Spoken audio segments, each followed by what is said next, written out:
Zee 24 तास एक पाऊल पुढे। नागपूरमधल्या गांधीसागर तलावाच्या स्वच्छतेसाठी नगरसेविकेनं अनोखं आंदोलन केलंय। हर्षला साबळे या नगरसेविकेनं नवऱ्याबरोबर तलावातच उपोषण सुरू केलंय। तलावाच्या मध्यभागी उभ्या केलेल्या बोटीमध्ये हे दाम्पत्य उपोषणाला बसलंय। शहरातल्या गांधीसागर तलावाच्या सफाईकडे प्रशासन दुर्लक्ष करत असल्याचा आरोप आंदोलक दाम्पत्यानं केलाय।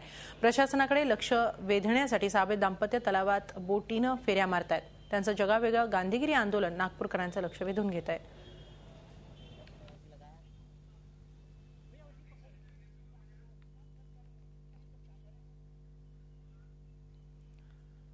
तलावातल्या स्वच्छतेसाठी तलावातच उपोषण करण्यात आलेलं आहे।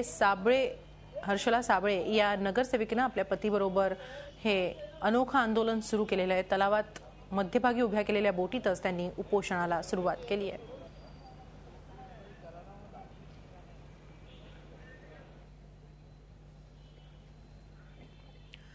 तलावातल्या या अस्वच्छतेमुळे तलावातले अनेक मासे आतापर्यंत मरून गेलेले आहेत आणि त्याचबरोबर या तलावाच्या सौंदर्याला सुद्धा बाधा येते आहे। पर्यावरणासाठी सुद्धा हे हानिकारक आहे। या तलावाच्या स्वच्छतेसाठी अनेकदा प्रशासनाकडे तक्रार केलेली आहे, मागणी केलेली आहे, मात्र प्रशासनानं दुर्लक्ष केल्याचा आरोप करत आता या ठिकाणी हे आंदोलन त्यांनी सुरू केलेलं आहे। तलावाच्या मध्यभागी बोटीमध्ये त्यांनी आपल्या पतीबरोबर ह्या आंदोलनाला सुरुवात केलेली आहे। नागपूरची शान असलेला आहे गांधीसागर तलाव। खरं तर हा भोसलेकालीन तलाव असून ऐतिहासिक वारसा या तलावाला लाभला आहे। पण आज या तलावात सर्वत्र घाणीचे साम्राज्य आहे आणि ठिकठिकाणी निर्माल्य आणि बाकी सगळी घाण या तलावात पसरलेली आहे। तुम्ही आंदोलन करताय, एक गांधीगिरी करताय, काय तुमचं त्यामागचं प्रयोजन आहे? याचा उद्देश हाच आहे की या तलावाची स्वच्छता झाली पाहिजे। हा अतिप्राचीन शहराच्या मध्यभागी तलाव आहे। साफसफाई झाली पाहिजे। इथे निर्माल्य टाकतात, त्याच्यामुळे घाण पसरते। आजूबाजूच्या परिसरात दूषित वातावरण पसरत आहे। बाजूला पागे उद्यान आहे, तिथे सुद्धा घाण या पाणी हे घाण शिरत आहे, त्याच्यामुळे वास येतो।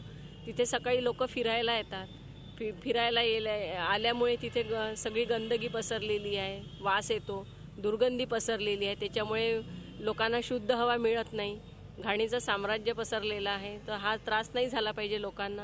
तुम्ही या प्रश्नाकडे कधी महानगरपालिकेच्या अधिकाऱ्यांचं किंवा पदाधिकाऱ्यांचं प्रशासनाचं लक्ष वेधलंय? त्यांना तुम्ही कधी त्यांना आधी 2-3 आम्ही 4-5 लेटर दिलेले आहेत सगळ्यांना, पण त्याच्याकडे कोणी प्रशासन लक्षच देत नाही। त्याच्यासाठी आम्ही आज हा उपक्रम राबविलेला आहे।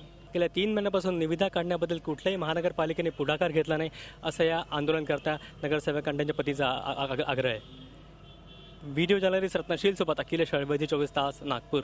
झी 24 तास एक पाऊल पुढे।